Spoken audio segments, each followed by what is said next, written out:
that change. Thank you. Well, did you watch the documentary that came out recently on Lollapalooza? Yeah, actually I did. And you know what? I really dug it until it got to the modern stuff, and then I was like, oh my god. Well, because it becomes a commercial for Lollapalooza. Because then it's just like, all right, none. First of all, everything you're giving yourself too much credit now. Like, arguably, the beginning they don't give it enough credit, and then they give it too much credit at the end. It's like, no, it's not as important as you think it is. But it is really interesting when you think about the nature of indie, alt, whatever you want to call it, package touring and whatnot. And it just being like, Jane's Addiction was going to do a last tour. Oh, let's bring these bands on. Oh, let's bring this. Oh, let's just make it a whole thing. And then being like, oh, this is like something different now. So it's almost like came together by accident, but in a way that if they hadn't created it then, it certainly would have come along at a different time. And I hate to phrase it this way because everything has to be in tired-ass boomer cliches. But, you know, our generation needed their Woodstock. It's just that our Woodstock toured. I include that with the actual Woodstock too. That doesn't count. That was something else. But it's something where something like that was going to come along eventually, and just happened to come along in that way. And Perry Farrell, you know, for the band's got flaws. Don't get me wrong, but he was able to recognize that and turn it into something that, I mean, you love it or loathe it, you wouldn't have a Coachella without Lollapalooza. You know, I mean, the US Fest is probably the closest thing that you ever would have had. The thing that Steve Wozniak funded in the 80s, which was a great documentary on that too. But that was there's just only like 2 years of us. Yeah, there's only 2 years of us. There's only 2 years of us festival, and us festival is also in an era of actually the second year, especially trying to have multiple days of a certain genre of music, which I'm actually not opposed to. Same. But it's also if you look at the 80s. It's the 80s. That just wasn't done. There wasn't like something of that. There wasn't something of that size and scale focusing on that kind of music at all. And I want everyone listening to know that this too, as someone that worked in large music festivals, nothing has come in the United States has come to that scale since. Yep. Which is crazy to think about, but that's crazy to think about. And if you think about the stuff in the 90s, especially even Woodstock 99, even the high point of Lollapalooza was still not even close to Woodstock numbers. But if you think about how many people were coming out to stuff like that in an age where you have terrestrial radio and MTV.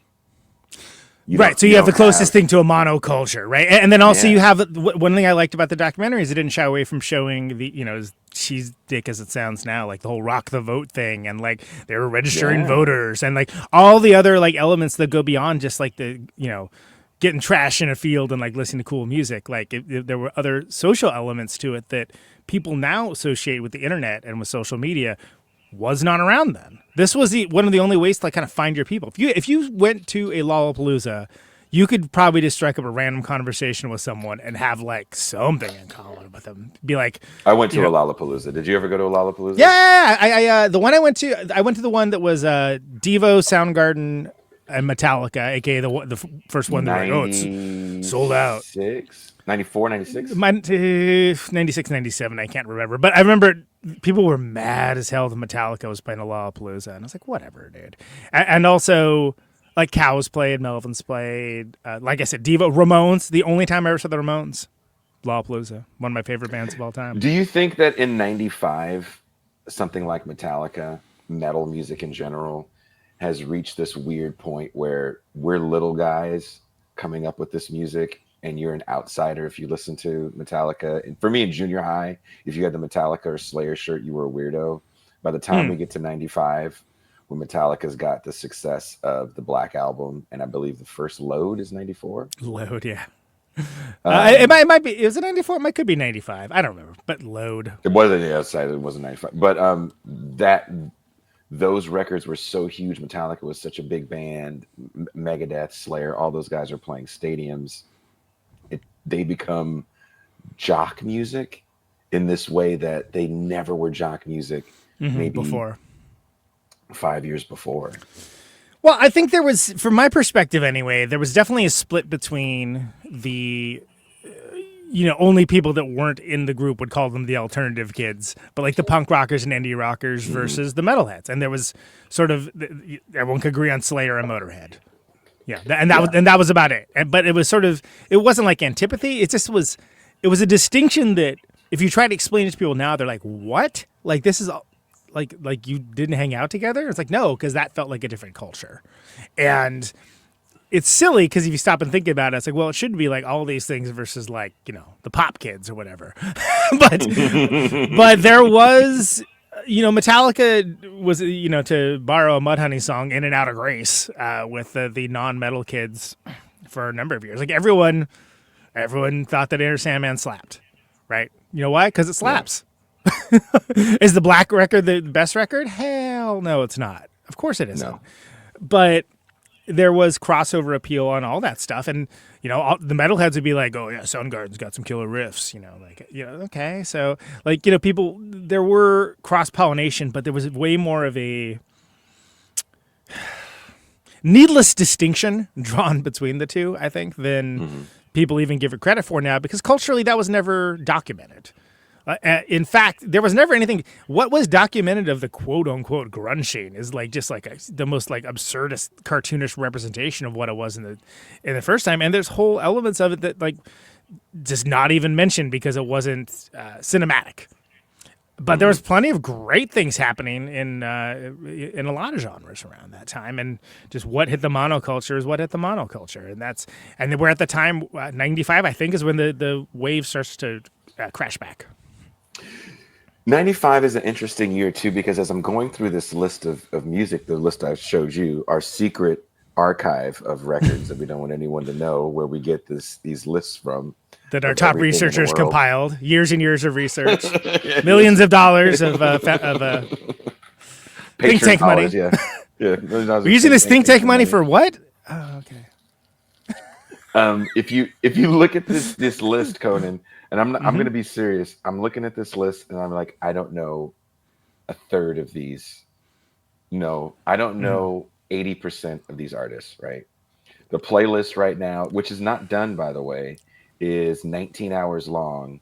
And unlike 94 and 93, it's 19 hours of I have no idea who these people are. I mean, I could easily help you with this. If I remember correctly, I still worked at Tower Records this year, at least for half of it. So I could definitely help you with that, because there was what I hated, which was a lot. No. I was a young man, and there was what I loved, and there is some really cool killer stuff, killer records that I can still listen to today, and also killer records that are like, oh wow, that was wild influential, and it's crazy how nobody talks about this record or this artist because of that. Well, let's talk about some of these records. I'm sorry. Sure. Again, the cat is it's gonna kill me. The cat works for another show and is trying to sabotage this one. The cat works for Majority Report. Like I said, Cat Intel Pro. Thank you. Here we go. There we go. Okay, so on the screen. So this is the list you made that shit. Was Jesus fucking Christ. Where did it go? Well, I can kick us off. I mean, so the first one you have on there is the Bends, Radiohead, the Bends.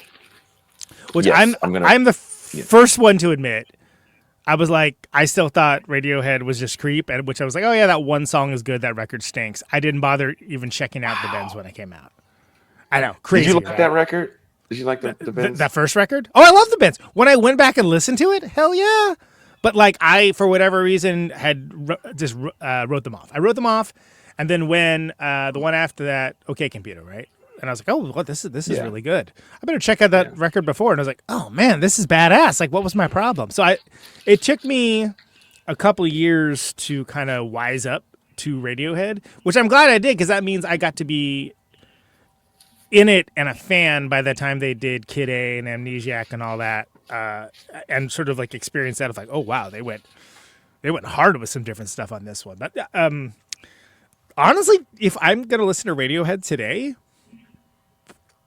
it's probably a toss-up between Amnesiac and the Bends. No In Rainbows. Are you just that happy in your life you don't want to hear In Rainbows? In Rainbows is good. And I know people that they write hard for In Rainbows. I like it. I just don't. It's not one I just throw on. Although we did do...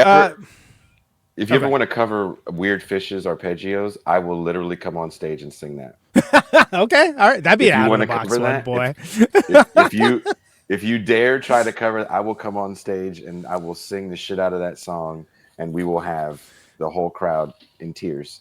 Do you ever hear? There's a band. Oh my god, what are they called? They're like a Labia Head, the pop metal. all-girl No, cover. no, no, no, no, no. What? Did you just make that up? No, come No, on. I did not. Fuck I outta did not here. make Oh, that up. I labia did head. not make they're called labia. How have I lived my life? Do you think the next thing I was going to say is labia head? There's no way I was going to say those words. Get out of here. That there was a they got me all twisted. A cover of, I want to say, Street Spirit, maybe like that last song. Maybe I'm wrong. That like a kind of one of those pop metal bands did. The Darkness, maybe, like, is that the one? Yeah, that. Yeah. They made like a it was like half speed metal, like half power grunge, like it actually kind of goes, man. Like I was, That sounds like something the Darkness would do. and I gotta say, like I was never a hater on the Darkness, but I was like, not really my deal. But then I heard that, I was like, okay, that makes me kind of like them a little more. That's a bad. The singer for the Darkness, his name is Justin Hawkins. He has a YouTube channel where he plays his guitar, which he's a insane shredder. Oh sure, yeah. And just talks about music, almost like a more friendly Rick Beato kind of. Okay, sure, all right, yeah. Just not because Beato's like, he's a producer, so he's very critical. Justin Hawkins is a musician, so he's just like, oh, this person is nice. But it's a great YouTube channel if you like music. Well, like I said, I highly, if anybody's a Radiohead fan, or even if you're not, or if you're a Darkness fan, I guess, go find that version of, I think, like I said, I believe it's Street Spirit, because it's one of those things. Sometimes you hear a cover and it's so different from the original, and you're like, oh, that's so cool, that's so smart. This is one of those times. So there you go. Big cat energy in that room right now. I'm telling you, dude, the cat is just like, I got him now. You're a pussy magnet. I'm gonna die. This might be my last show. We think it's gonna be like what was that Tales of Terror, where the cat sits No, on that's from Tales from the Dark Side. Tales of okay. Tales from It kills dude from the New York Dolls. Oh, that's right. I forgot about that. Yeah.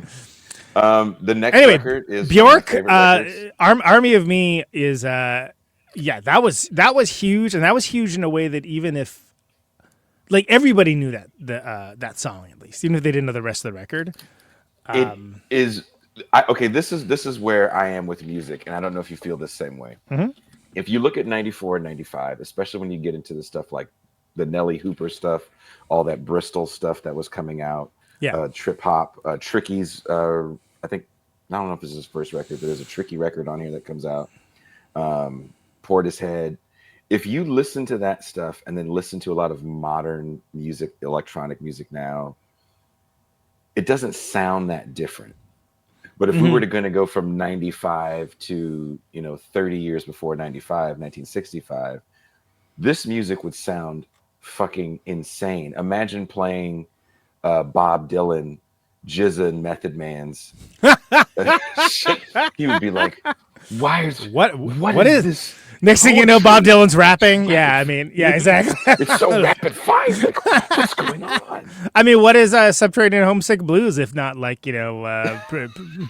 proto his version rapping? Yeah, I mean, I'm not even kidding. Like, if you think about like how he has like the meter and the flow with everything, it's if look, say what you will about Dylan, like that's dude was like playing around with the genre more than people realize. Maybe he had the DeLorean and figured it out. But what's interesting, I don't know if you listens to Cream and comes back and writes that. Sure, okay, yeah, all right. Why not? Cash rules everything. That's a new character for the show, Hip Hop Bob Dylan. Oh man, where the hose? Amazing. No, but Army of Me, the thing about modern, like sort of electro, I don't know, whatever they call it now, it doesn't have that industrial thing, right? And the thing with Army of Me is it had that, like it was industrial like, drums. oh, we got some grit. Like it's like almost sounds like could be like Godflesh or something like on the rhythm section. It's like, oh yeah, and that's what made it cool for like rock kids like me to be like, oh, what is this? This is I haven't heard this It's a before. heavy song. It's No, one of the heaviest that's great. songs I've ever heard to this day. Well, I think it's Army of Me is it's when the levee breaks. I think it's a sample from when the levee breaks, if I remember correctly. So of course it's And is that what that sample is from? yeah, The the drum drums. sample? The drums are. I mean, I think that the C is the bass line is not, but it's like Someone playing look, it. start with like one of like the best rock drummers of all time. You're going to probably have a pretty decent basis to go from. But I think that it's crazy because it isn't a record of just that, too. Like Bjork played around a lot with genre, but this is where because this is Those first two records, Nelly Hooper, I believe, produces, and those first two records are for a lot of people their favorite Bjork records because after that, Right. it really takes a left turn into, huh? yeah, she does some stuff where it's like all that Matmo stuff where it's like, oh, it's like you know the freaking it's a cardiogram but in musical form. Okay, but debuts not for me. Respect, not for me. You don't like Debut? Oh no, I was saying the cardiogram Matmo stuff. No, Venus is a Boy's good. Human Behavior, that one's cool. But I thought that this one is sort of like Debut is of its time. debut sounds like a 90s record. Yes. 1996 Army of Me, because someone asked me the other day, they said, I want to get into Bjork. What should I listen to first? I said Post. Yeah. I said Post is the most accessible record. The first record sounds like music of the 90s, and it may be off-putting to you. Right. But this 1995 album, I think you can put it against most stuff that's out similarly now, especially by a lot of these young ingenues that mix a lot of electronic music like a Billie Eilish. Oh, yeah. I don't think For there's sure. that big of a... Again, you can play Billie Eilish, which is 30 years... I swear to fucking God, I can't.